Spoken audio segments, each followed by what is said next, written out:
রব্বানা যালামনা আনফুসানা ওয়া ইল্লাম তাগফির লানা, আপনি যদি ক্ষমা না করেন, ওয়া তারহামনা, আপনি যদি দয়া না করেন, লানাকুনান্না মিনাল খাসিরিন, আমি ক্ষতিগ্রস্তের অন্তর্ভুক্ত হয়ে যাব, জালেমদের অন্তর্ভুক্ত হয়ে যাব। তাহলে আদম আলাইহিস সালাম সর্বপ্রথম স্বীকৃতি দিলেন, হে রব, আমি অন্যায় করেছি, আপনার কাছে ক্ষমা চাচ্ছি, আপনি ছাড়া ক্ষমা করনেওয়ালা কেউ নাই। নবীজি বলেছেন, কোন বান্দা যদি আদমের সন্তান দিনের মধ্যে 50 বার যদি কোনো ব্যক্তি এই দোয়াটা পড়তে পারে, রব্বানা যালামনা আনফুসানা ওয়া ইল্লাম তাগফির লানা ওয়া তারহামনা লানাকুনান্না মিনাল খাসিরিন, সমুদ্রের ফেনা পরিমাণ যদি বান্দা গুনাহ করে, পাহাড় বড় বড় যদি গুনাহ করে, আল্লাহ নবী বলেন তার জীবনের গুনাহ খাতা আল্লাহ রব্বুল আলামিন মাফ করে দেন। সবাই পড়েন, রব্বানা যালামনা আনফুসানা ওয়া ইল্লাম তাগফির লানা ওয়া তারহামনা লানাকুনান্না মিনাল খাসিরিন।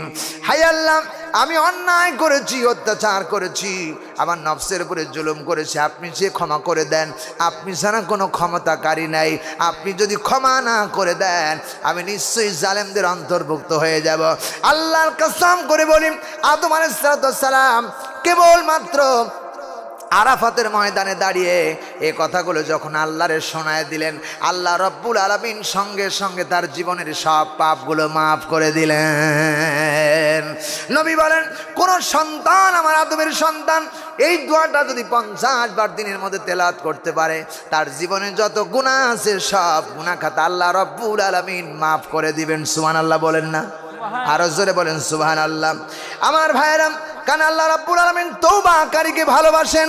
আল্লাহ রাব্বুল আলামিন বলতেছেন, তওবা যদি করতে হয় তাহলে তওবায় নাসুয়া করো, নাসুয়ায় তওবা করো।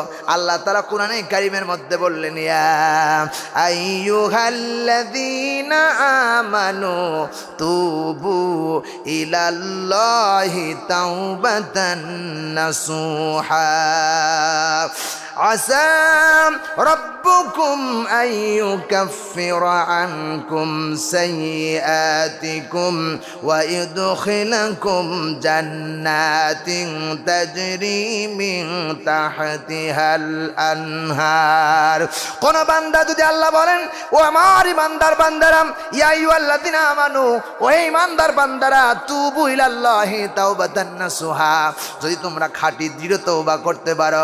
তওবা মানে নসুয়া, মানে নসুয়া কোনো ব্যক্তির নাম না, নসুয়া মানে হলো আমার ভাইরা কোরআনের ব্যাখ্যা হলো খাঁটি তওবা, দৃঢ় তওবা, অবিচল তওবা যদি কেউ করতে পারে, আল্লাহ রাব্বুল আলামিন বলেন, আসা রব্বুকুম আইয়ুকাফির আনকুম সাইয়্যাতিকুম, জীবনের যত গুনাহ আছে সব গুনাহ খাতা আল্লাহ রাব্বুল আলামিন মাফ করে দিবেন। আর তার জন্য আল্লাহর জান্নাত আল্লাহ রাব্বুল আলামিন বাজেট করে দিবেন। আরো জোরে বলুন।